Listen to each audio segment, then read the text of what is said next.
camera rolling, sound, what, action. And I am ready, you know, getting in character and someone's phone is like zzz, zzz, zzz, zzz. I was like, what? I am an actress. I am a film producer and a director. I am also a fitness trainer and a kickboxer. I started acting way back. I think that was in 2007, 2008.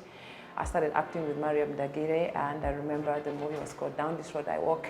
We auditioned, we were over 1,000 people that auditioned, and I was blessed and lucky to be one of the people that were cast for that film. Later on, I got cast again on other projects for Mariam, Tender Sister, Strength of a Stranger. Then I went on with Maisha Film Lab. And as time went on, I started getting into modeling and then film producing and directing. Well, my journey has been quite long, but it's good. For now, it's still good and it's still going. I believe I've done a lot of great roles, you know, in dramas and all films that I've acted. But I have acted in this movie, Building 62. And for me, I grew up watching action movies. And I grew up loving Angelina Jolie. Oh, that woman, I wish I could meet her someday. But I grew up loving her, you know, watching movies like Mr. and Mrs. Smith, watching Salt. I always felt like I had a certain kind of strength in me as an actor, as an artist that I wanted to showcase on screen. Because I always thought, I think I can be better. I think I can pull off that role. And I never really got a chance, you know, to show that. So when I had this movie and I had to fight with men, oh, I was so happy because at the end of the day, I win, I kill all of them, and you know,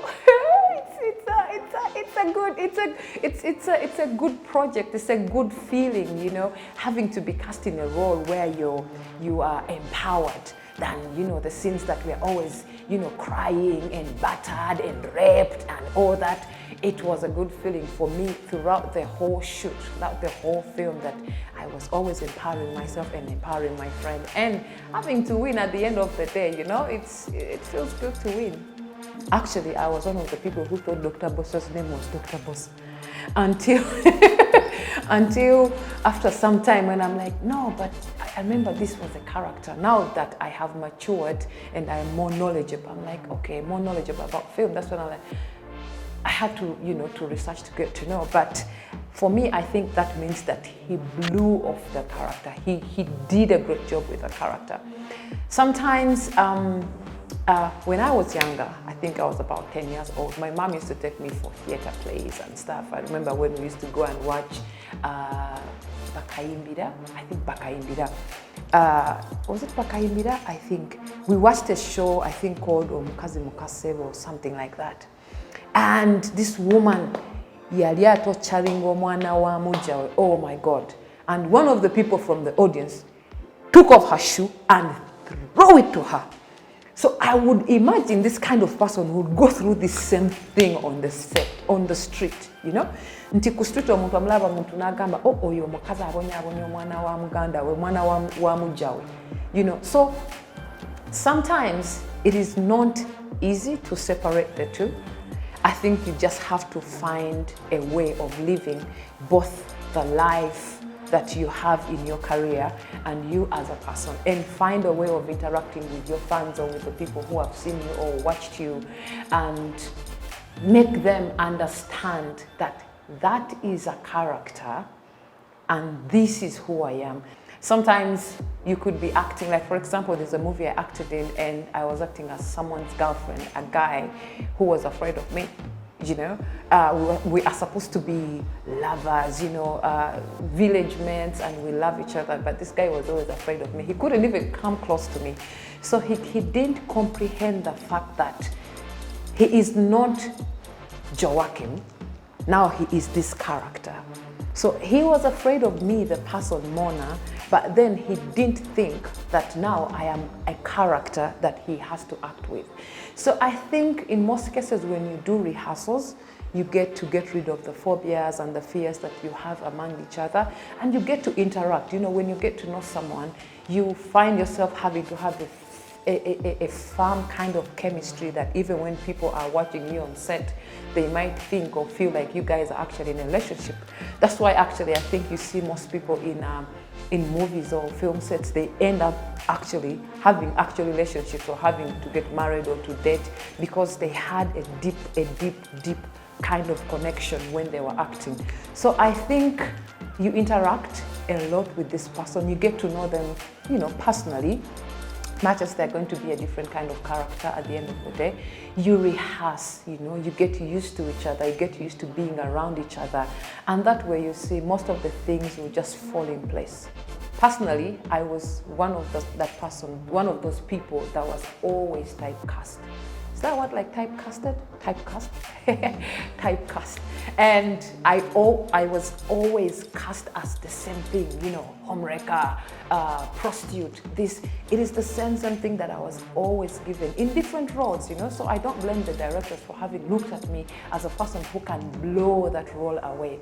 But you have got to look past the looks of someone, because most of us are being cast by how we look, by how we express ourselves, by how we talk, by how we think, you know, depending on whatever kind of roles that we have to do. So many directors want to cast a light-skinned person. You know, in their mind or in their vision, they're looking at, oh, this girl, she's from the village, she's light-skinned and stuff. And they have that kind of stereo casting, you know, typecasting someone, looking at just how they look. But when you get to understand someone's potential, when you give someone different roles, when you get to interact more with the person that you want to cast or direct, you will find that this person has got a lot of potential to blow away, you know, to take different kind of roles, depending on the genre of the movie that you're doing. You can do a film that's strictly entertainment, you know, and for you, your only impact, the only thing that you want to show to the people is just want to entertain them. We have got movies lately, like for example in Uganda, people are coming up with movies on mental health.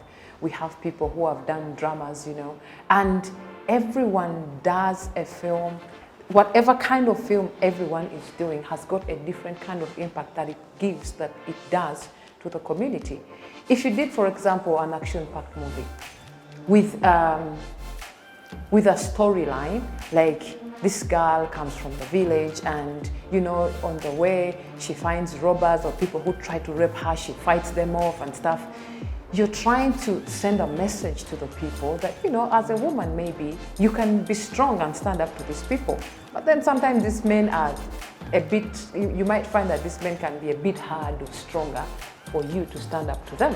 So depending on the kind of director, the writers, the kind of message that you're trying to give, we can educate, we can entertain, we can do so much when it comes to film, you know. We have educational movies, we have inspirational movies, we have entertainment movies, we have a lot of movies, you know. So depending on the director and the writer and the kind of idea that they want to write about and what their vision or aspirations are for the film, everyone produces a movie. Oh yeah, what good have I got from the movie film or the film industry? I have, first of all, learned a lot of things that many people might not understand. The first thing, I have learned to be patient as a producer. As an actress, you're always longing for the next role, you know, you're going from audition to audition, jumping from this agency to this agency, that agency to that agency, making phone calls, what is going on, what's not happening. But when you get to now learn and understand who you are exactly and what you would like to give to the industry or to the people out there, I have learned to be patient, because producers are very patient people. You know, when you're doing the paperwork and looking for the funds, you know, to produce a project, you are always very, very patient. And with patience comes knowledge, you know. When you're patiently waiting and looking for funds, looking for money, looking for this, you get to read a lot. You expose yourself, you know, to a lot of knowledge out there. There's a lot of knowledge on the internet from the people that we interact with, from the people that we talk to, from the people that you don't know. I have managed to add a lot to my understanding and to my knowledge, or I've gotten wisdom that I didn't have like 5 or 7 years ago, you know, from film. And having to interact with people, I'm well connected, I would say, in the film industry. And for me, that's a plus. It is very easy for someone to put you off, you know, when you're acting in a film. You have to remember that when you are on a film project, you're dealing with more than one person, you know, the whole crew. It is a lot of people, and everyone comes with their emotions, you know. You don't sleep with everyone to know how they woke up, how they slept, or what they ate or what they didn't eat. So someone can come on set because they had something at home or something didn't go well at home, and they bring this whole attitude on set, and it puts everyone off completely.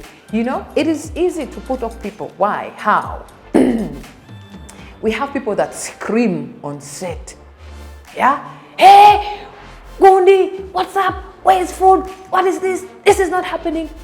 For a character, when an actor is trying to settle down, to kind of digest their lines, to kind of get into a character, and someone is coming, what the hey? And you know, it puts you off completely, and you're like, wow. You know, as a director, they're probably directing someone and trying to tell them something, trying to make them understand how they should go about a dialogue or a scene, and it is not working. And the director might just throw down the script, Pwah! And the actor is like, too for day. Or the sound guy, they're saying action, sound rolling, and sounds like, battery. These small things can easily put someone off character. So it is very easy to be put off any characters, put out of character. And I have had these kind of experiences so much. In one of my movies that I did, I was about to get in character and I'm supposed to be crying. The director has been showing me, you know, the kind of emotional variation from anger to this, to that. And camera rolling, sound, what, action. And I am ready, you know, getting in character and someone's phone is like, zzz, zzz, zzz, zzz.